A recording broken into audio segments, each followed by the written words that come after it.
Our Pledge of Allegiance, if I can ask everyone to please stand. I Pledge allegiance to the flag of the United States of America and to the republic for which it stands, one nation, under God, indivisible, with liberty and justice for all. I'd like to call our meeting to order. Today's meeting, we will be going over the millage rate. This is our first public hearing.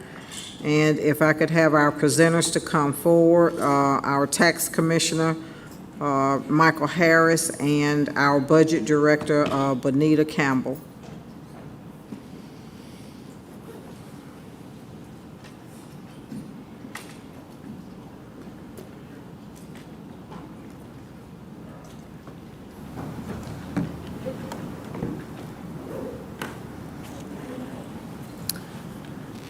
Good morning, Madam Chair, Madam Vice Chair, Commissioners, and pillars of the Henry County community.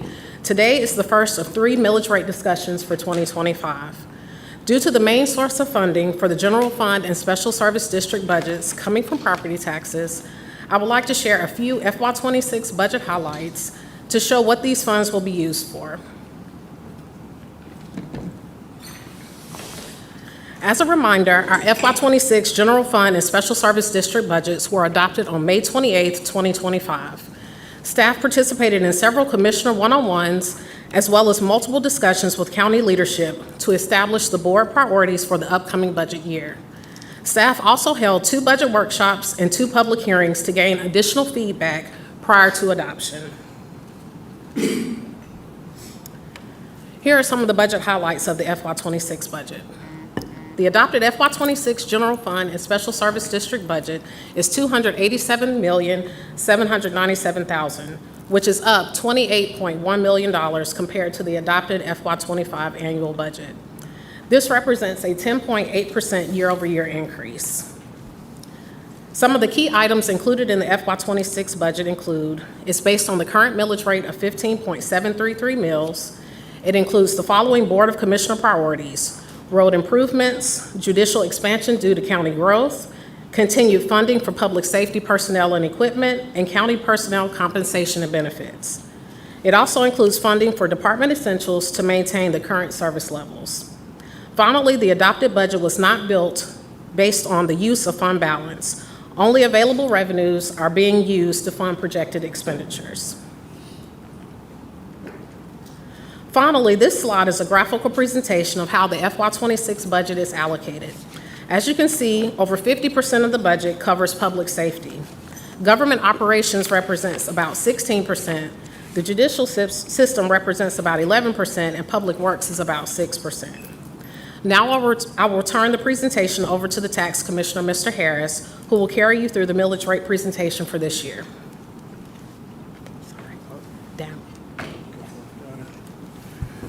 Good morning, Madam Chair, morning, Vice Chair, Board of Commissioners, staff, and citizens. Always a pleasure to come into our annual millage rate presentation. This will be a relatively succinct presentation this morning, as we are, as a board, has proposed no increases to the millage rate. We did want to briefly just kind of go through the process of calculating how bills are calculated. What is a millage rate? It is the tax rates that are used to calculate our local property taxes. The rate represents the amount a homeowner has to pay for every $1,000 of the property's assessed value. So the assessed value includes both the structure itself, that would be the home, as well as the land on which it sits.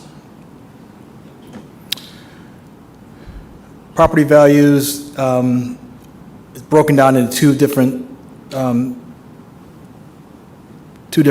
values. Fair market value, which is what we see, was determined by the assessor's office as the fair market value of your home, determined by the tax assessor's office. The assessor's office mails notices sometime typically in April, May. The taxpayer has 45 days to appeal the value to the Board of Assessors. There's been some changes to that this year. I'm going to go into a little bit later on in the presentation. The assessed value represents 40% of your fair market value. So simply, whatever your fair market value is determined to be, 40% of that number gives you your assessed value, and that becomes the value that you're actually taxed on, not your fair market value, just that 40% value of the assessed value. Quick calculation, looking at what the current millage rate for the county taxes at 15.733 mils. Again, the equation itself is relatively simple. Your assessed value minus any exemptions that would apply times the millage rate equals your taxes that are due. Ran through a quick example showing a homesteaded property with a market value of $300,000. That would be your fair market value. That times the 40% would give you your assessed value of $120,000. That $120,000 minus, again, for those who have a basic homestead, would be $15,000 exemption. That would reduce your taxable value down to $105,000. That would yield a county tax of $1,651.96. Skip over that. And again, that's based on your standard L1 exemption. Using that same property with the same fair market value of $300,000 that is not homesteaded, again, you have your fair market value of $300,000 times 40% to give, again, your same $120,000 assessed value. However, because there is no exemption in this case, you would be taxed on that full $120,000 as opposed to the reduced number of $105,000. That would yield a county tax of $1,887.96 in county taxes, a difference of about $236 for your basic, just based on your basic homestead. That increases exponentially when we start talking about frozen, which I'll get into in a moment as well. Well, right now, actually. The frozen exemption was enacted by local legislation here in 2004. It includes both the primary residence and up to 5 contiguous acres of the property. So your home and 5 acres, we can be included for to be frozen, the valuation to be frozen. It's based on the base year value the base year value is the fair market value of your home the year prior to filing for your homestead. So if you were to apply today for the 2025 exemption, the base year would be 2024, whatever your home was valued at in 2024. The exemption is automatically renewed from year to year so long as the resident continues to occupy the home as their primary residence, and a homeowner pays the base year value for the county and water portions of the tax bill, even if the value increases beyond the base year. So in layman's terms, if someone purchased their home in the year 2010 and they paid $200,000 for their home, and the home is now valued at, and they applied for and were approved for their homestead in that year, fast forward to 2025, and your home is now valued at $400,000. On your county taxes, you are still only taxed at that $200,000 value. So you can see the stark contrast that can have, and the incredible difference that can have as far as reduction in your annual county taxes.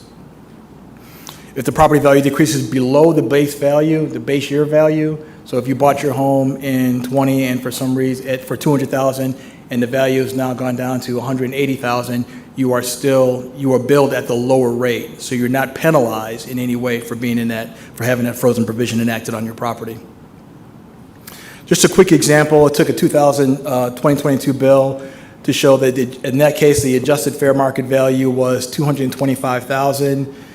The exemption amount was $44,000, again, based on their frozen provision. It was the $15,000 plus anything beyond that $15,000 would incorporate what they've accumulated in frozen because they've lived in the home for a couple of years. Taking that same property now, the property has gone up in value from $225,000 to $238,000, and what you'll see is that the exemption amount has increased. The exemption amount has to increase in order to keep the taxable value the same. So that's how it's offset. People often ask, well, I don't see where the frozen is included, and we always direct them, go back and look at your exemption amounts. Anything beyond that $15,000 if your basic exemption, excluding disabled veterans and exemptions of those nature, but for your basic exemption, anything beyond $15,000, that additional amount, that actually represents the frozen amount, the additional frozen amount that's been included on your tax bill to help offset that increase in valuation. So that's how it's computed, and that's how and we want people to kind of know. We've been having a whole lot more conversations in reference to the frozen provision over the last couple of years, particularly this past year. Just real quickly, I've included a chart. We update this every year. It includes all the different types of exemptions. The L1 standard exemption of $15,000. And again, if you own your home in Henry County, you apply for homestead, regardless of age. And as long as you meet all the provisions, you don't have any homestead anywhere else, then you're entitled to that $15,000 reduction off your assessed value. Additional age exemptions apply, and these apply for the school taxes. That starts at age 62, a reduction of an additional $20,000 off of your assessed value.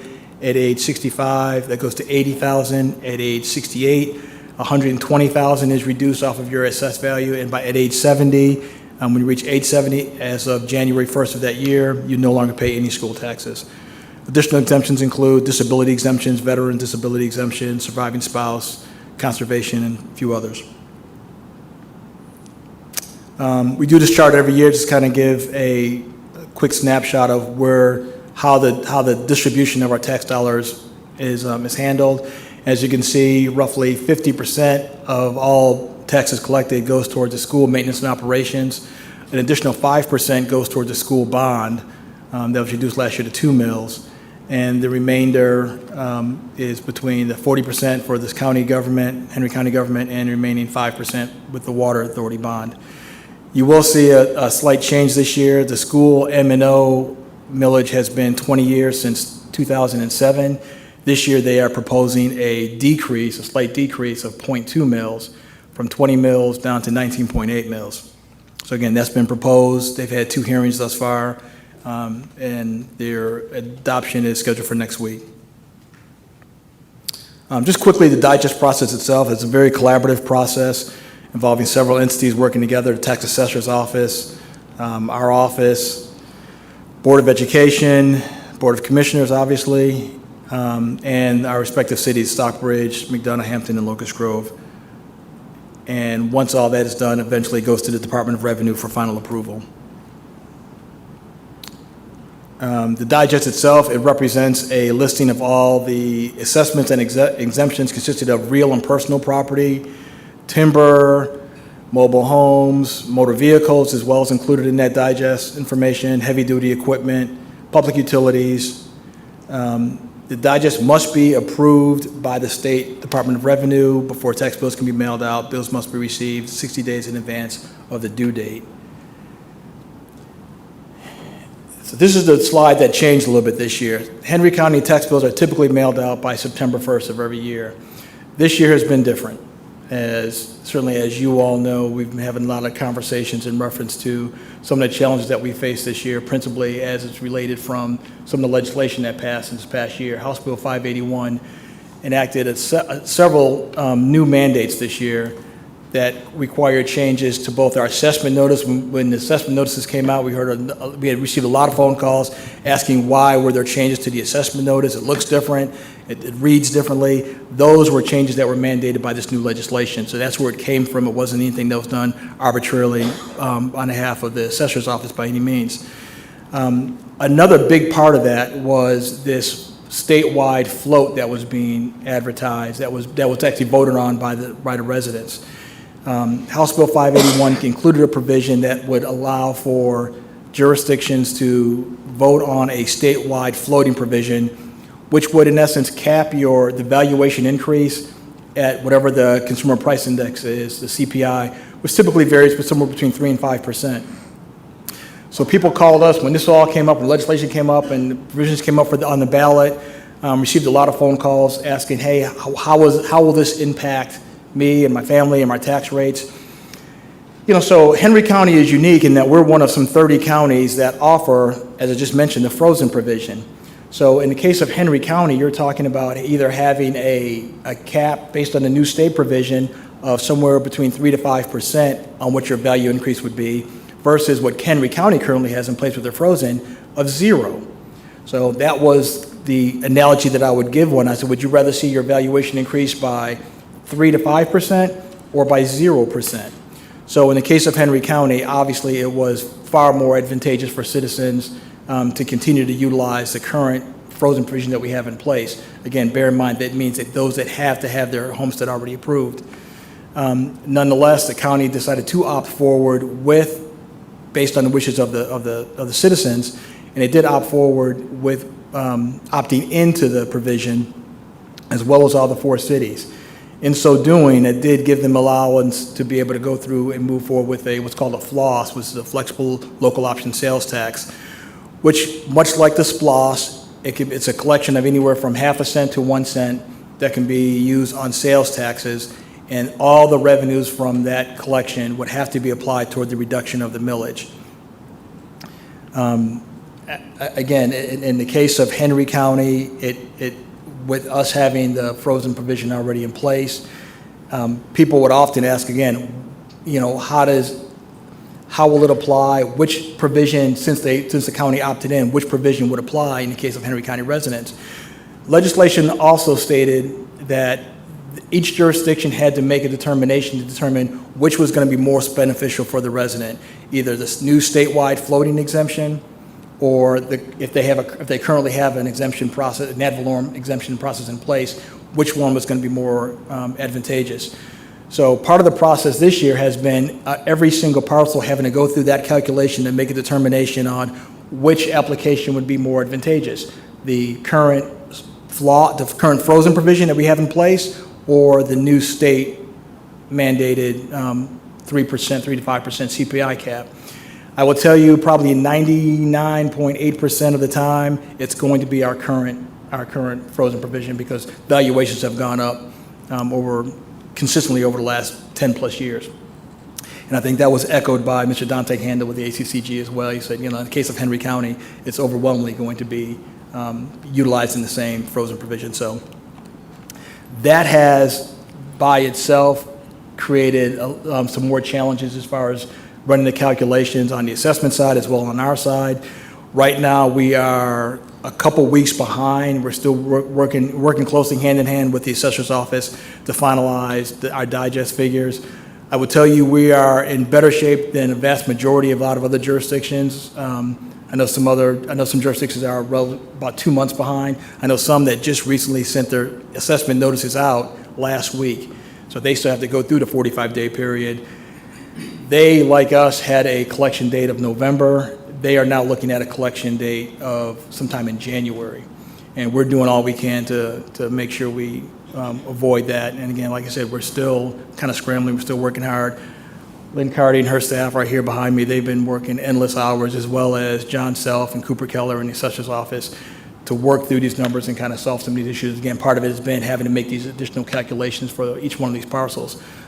So while we feel confident we'll be able to make it, there is still we're still not quite sure yet. We're still kind of waiting for the working with our vendors and our software vendors to make sure they can work through the numbers. So just want to emphasize that point. That's been our biggest challenge for this year, and certainly appreciate the board, Sherry and her staff, for your flexibility. I know we've had to change this millage rate hearing date at least once already to help accommodate some of these changes.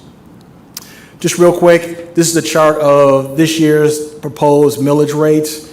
Kind of fast forward again, as you'll see, as stated on the very top line, and unincorporated as Henry County, it's proposing the same millage rate as 15.733. That, combined with the school board's proposed reduction from 20 mills to 19.8 mills, it would actually yield a overall millage reduction for county residents. Again, the current county millage is 39.733. With that reduction, that would take the millage rate down to 39.533. So it gives you a kind of a breakdown of every jurisdiction, how it's broken down, where that 15.733 mills comes from, with our special service districts for fire, police, recreation, and our unincorporated areas as well. And again, right now these are all proposed because nothing's been final adopted as of yet.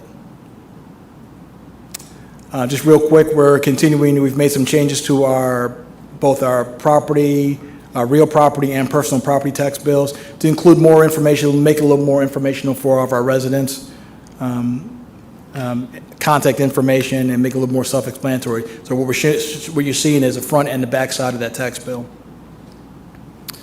Up next is we have our second, as Bernita mentioned, the second public hearing will be next week at 9 a.m. on the 19th, and scheduled for adoption on the 19th at 6:30. And I'd be happy to address any questions that the board may have. Okay. Is there any questions from the board? Commissioner Wilson? So on the slide, you mentioned on the frozen exemptions that is up to 5 acres. Yes.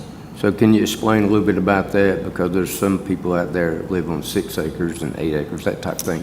So tell me how that works on the frozen exemption. Yeah, so again, the way the provision, our local provision works, if you own 10 acres, you can exempt your home plus up to 5 acres.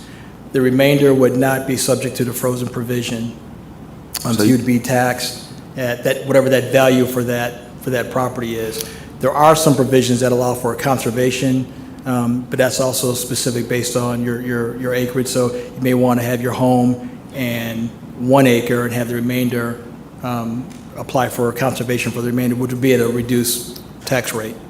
So in the tax bill, it don't separate anything over 5 acres, what the full taxation, does it not separate that on the tax bill? That's correct. Okay. Yeah, it'd be calculated, just the acreage, just the home and the 5 acres, and the remainder would be outside of the frozen provision.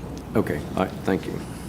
Commissioner Robinson? Thank you, Madam Chair. I just want to make a comment, just to you and your team and John and his team, for the hard work, because I know we just recently got an email in reference to our sales ratio as well, which is outstanding, for us, and also showing the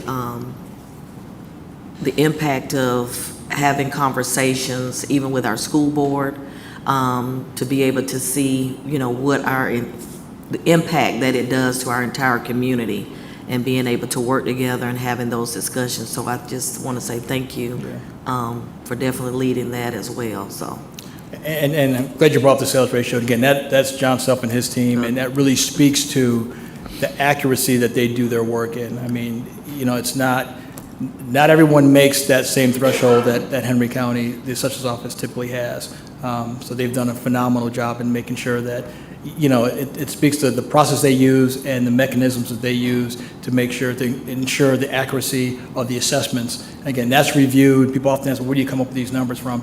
They are bound by a set of rules and regulations as far as how they come up with that valuation, and it's reflected in that ratio, that sales ratio, to show that they are doing it absolutely in the most accurate way possible. All right. Well, thank you, guys. Thank you, John. Commissioner Lewis? I see that we do have our Mr. Self that's here. Would you like to come up and make some remarks or have anything that you'd like to share with the public?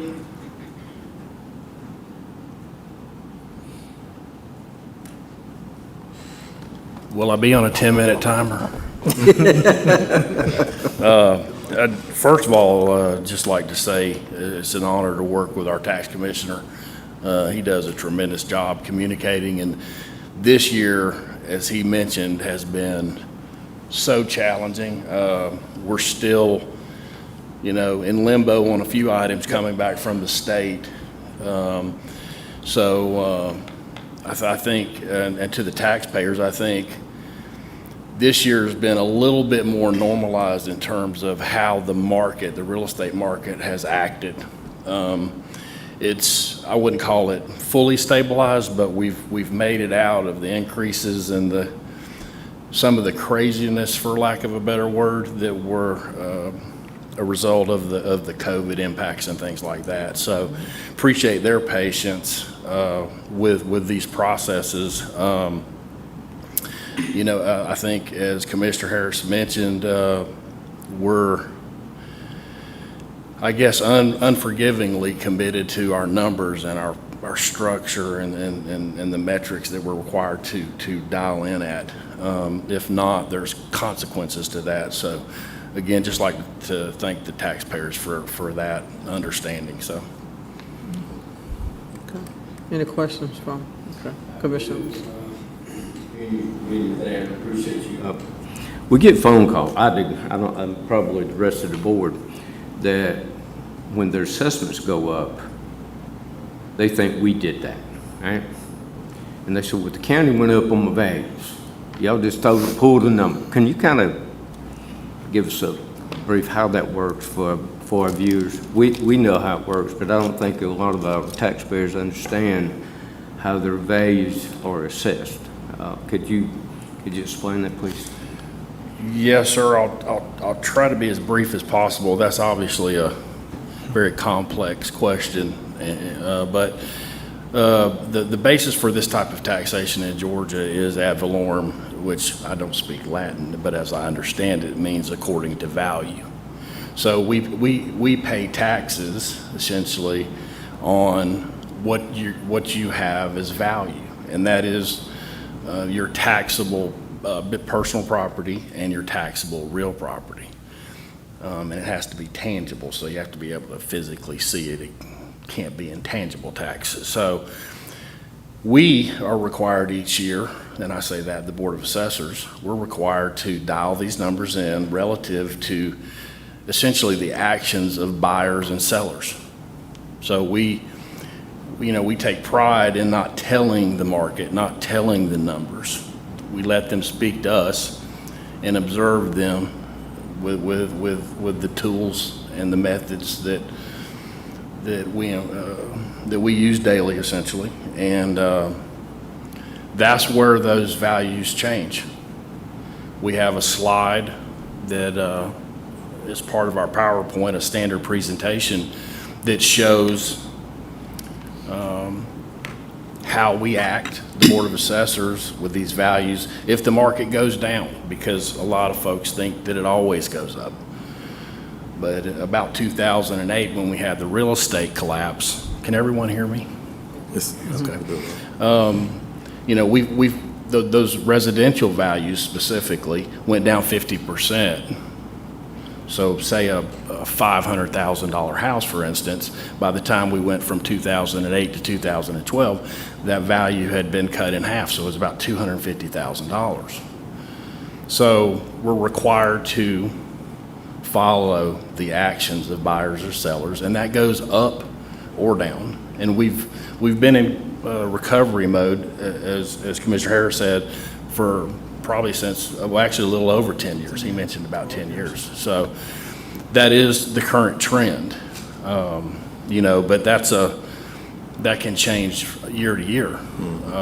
And so the only thing that we're motivated for is appraising property as best we can. That's it. And when the values go up, I think, and the tax rate stays consistent, there is an increase, depending on exemptions and various things. So, Thank you. yes, sir. Anyone else? Okay. I have a question. Could you speak to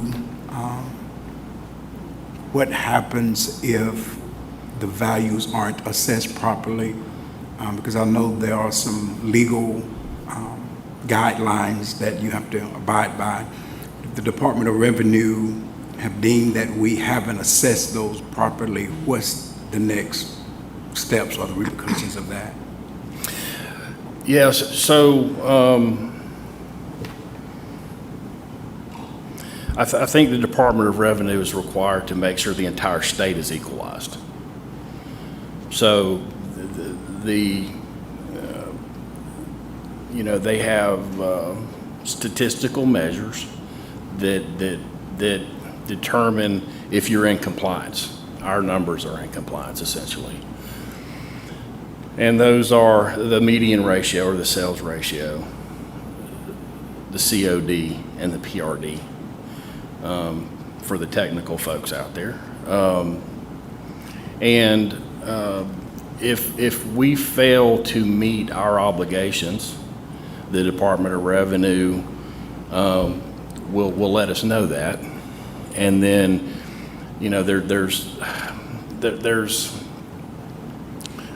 there can be extreme penalties if it were to linger. It can happen from year to year because you just don't know the way the market's going to react, so to speak. But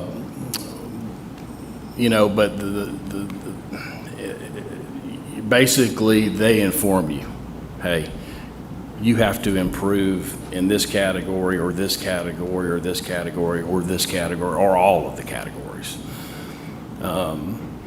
If in extreme cases, and I don't know if this has ever occurred in Georgia, the Board of Assessors can be removed through a process. I think that's the ultimate penalty, if you will. So. I just want to ask a question, because a lot of times, people, when it comes to taxes, they want the value low, but when it comes to selling, we want it high. And sometimes I know there's complaints that the values are increasing, and I just wanted, the people to understand that you are regulated as well to make sure that you are abiding by, those expectations or requirements from the Department of Revenue. Yes, sir, and that's what we're required to do is again, go back to the actions of buyers and sellers, acting freely in the market, interpreting those actions into the values that are created in the sense from those sales. We're required by law to track every sale that occurs in this county, process every deed, so we see everything. And then there's another factor that we are required to follow, which is uniformity, which is constitutional. So that means that within a class of properties, say residential, industrial, or commercial, or agricultural, the methodology that we use to arrive at value is consistent and fair. So we don't look at we only pick the high sales, right? No, we don't do that. We look at the universe of properties, the universe of sales, and blend it into what the Department of Revenue likes to talk about is, fair taxation, equitable. So, and that's really the only thing we're motivated by. Taxes, it's almost unfair that it's in our department name, frankly. I think appraisers the appraisal department might be a better name. I'm happy to share Please. the burden of having tax in your name. Oh, yeah, right. And I would want to emphasize again, Henry County is very unique in that one of some 30 counties that do offer the frozen provision. So again, as it applies to the county taxes, again, exclusive of the school board, that value in property can go from $200,000 to $400,000 or $500,000. But as long as you are approved with your approved homestead, the value that you're taxed at will remain fixed at that $200,000 or whatever that lower value is that when you were approved for your homestead. So that's a benefit here in Henry County. And I just looking at the 5-year digest, I believe our exemption amount went from like $5 billion to 5.6, I think it was. Yes. So 600,000 additional in exemptions that were offered by the county. That's substantial, and that's a direct savings to the residents of this county. Monies that otherwise would have come into the county coffers for operations, maintenance, and operations. So again, that's an offering. That's something that Henry County is very unique in, which I think is part of the reason what makes it such a attractive place for people to come move to. Thank you. Awesome. Yeah, So- just to go a little further with that, Henry County really has some of the best exemptions in this state. It's we hear from people that move out of the county, and they'll call us and say, what's going on with my taxes? And I said, well, you just went to a county that does not have what Henry County does. Tremendous county to live in and work in, so. Awesome, thank you so much. Okay, so this is a public hearing. If there is anyone wishing to come and speak, please come forward and state your name.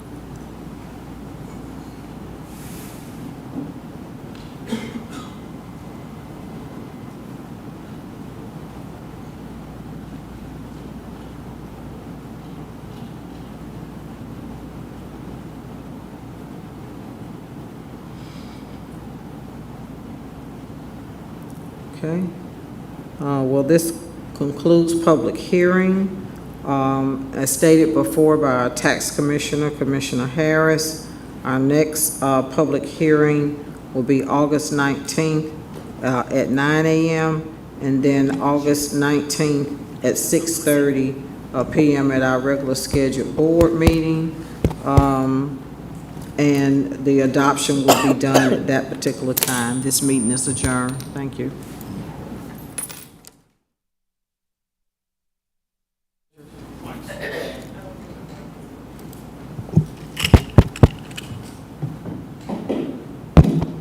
My apologies.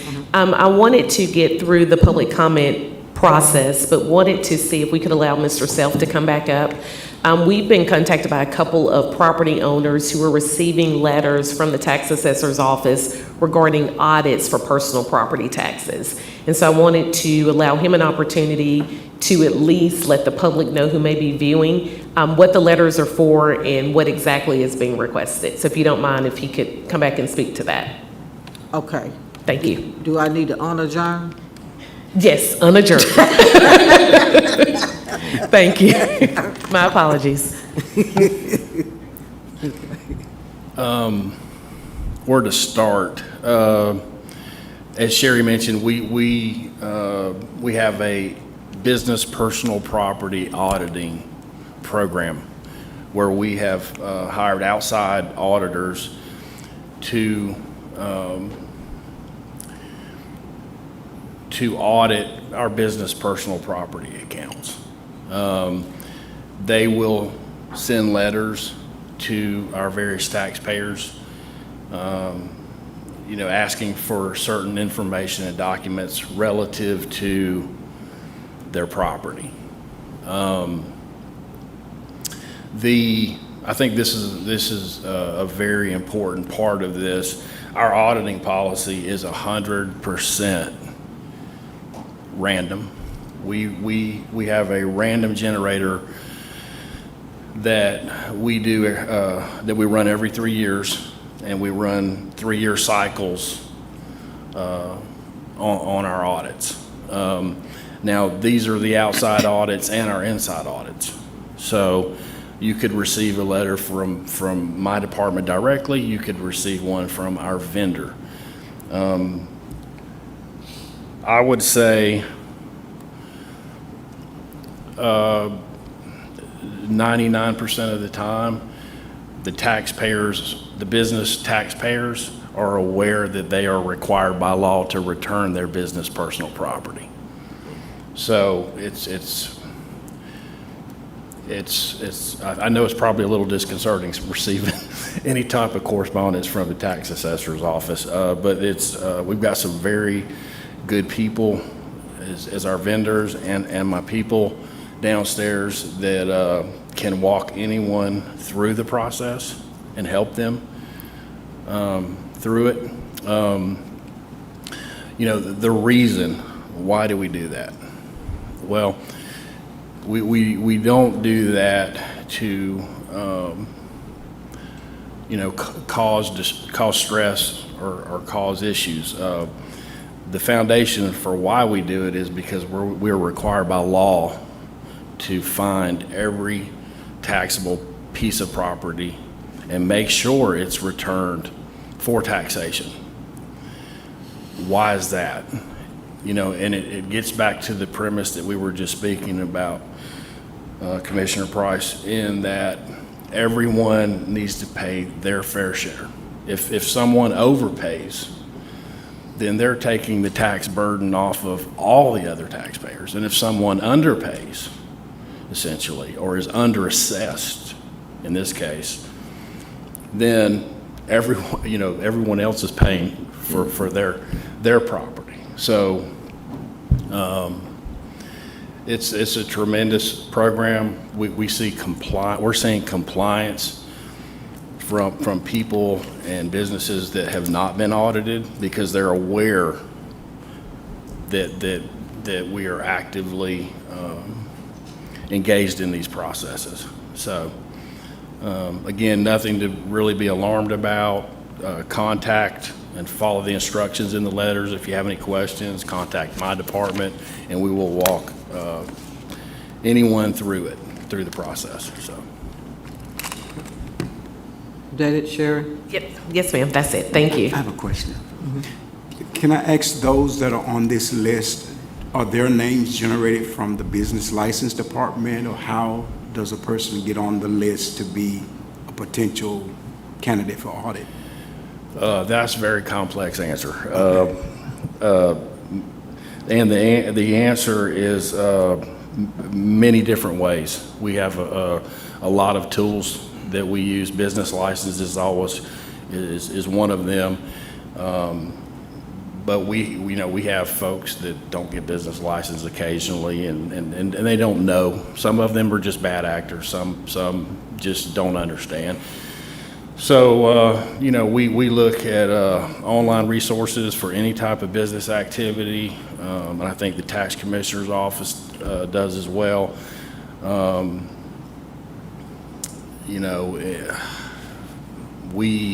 There's businesses within businesses, so sometimes we find, those folks by maybe the parent corporation, if you will. So it's like a puzzle, and just trying to piece it together any way you can obtain the piece of the puzzle, so. Okay. Yeah. All right, thank you. Okay. That's it, Madam Chair. Okay, so I can adjourn now? Thank you. Meeting adjourned. Thank you.